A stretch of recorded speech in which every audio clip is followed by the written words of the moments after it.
Olive Ridley ಆಮೆಗಳ Maha Kumbh. ಲಕ್ಷಾಂತರ ಸಂಖ್ಯೆಗಳಲ್ಲಿ ಒರಿಸ್ಸಾದ ಋಷಿಕುಲ್ಯ ಮತ್ತು ಗಹಿರ್ಮಠ ಕಡಲಿಗೆ ಆಮೆಗಳು ಸಾಮೂಹಿಕವಾಗಿ ಮೊಟ್ಟೆಗಳನ್ನಿಡಲು ಬರುತ್ತವೆ. ಇದಕ್ಕೆ ಅರಿಬಾಡ ಅಥವಾ ಮಾಸ್ ನೆಸ್ಟಿಂಗ್ ಎನ್ನುತ್ತಾರೆ. ಹೆಣ್ಣು ಕಡಲಾಮೆಗಳು ಭೂಮಿಯ ಕಾಂತೀಯ ಕ್ಷೇತ್ರದ ಸಹಾಯದಿಂದ ಅವು ಹುಟ್ಟಿದ ಕಡಲ ತೀರವನ್ನು ವರ್ಷಕ್ಕೊಮ್ಮೆ ತಲುಪಿ ಅಲ್ಲಿ ಮೊಟ್ಟೆಗಳನ್ನಿಡುತ್ತವೆ. ರಾತ್ರಿ ಸಮಯ ಮೊಟ್ಟೆಗಳನ್ನಿಡಲು ತುಂಬ ಪ್ರಾಶಸ್ತ್ಯವಾದದ್ದು. ತನ್ನ ಈಜುಗೈಗಳಿಂದ 1 ರಿಂದ 1.5 ಅಡಿ ಆಳವಾದ ನೇರವಾದ ಗುಂಡಿಗಳನ್ನು ತೆಗೆದು ಅದರಲ್ಲಿ 100ರವರೆಗೂ ಮೊಟ್ಟೆಗಳನ್ನಿಡುತ್ತವೆ. ಮೊಟ್ಟೆಗಳನ್ನು ಇಟ್ಟ ನಂತರ ವೈರಿಗಳಿಂದ ತನ್ನ ಮೊಟ್ಟೆಗಳನ್ನು ಕಾಪಾಡಲು ಮರಳಿನಲ್ಲಿ ಮುಚ್ಚುತ್ತವೆ. ಮೊಟ್ಟೆಯೊಡೆದು ಹೊರಬಂದ ಮರಿ ಕಡಲಾಮೆಗಳು ತೆವಳುತ್ತಾ ಸಮುದ್ರವನ್ನು ಸೇರುತ್ತವೆ.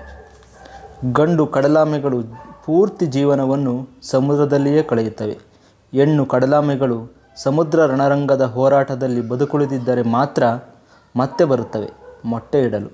ಇದು ಕಡಲಾಮೆಗಳ ಮಹಾಕುಂಭ.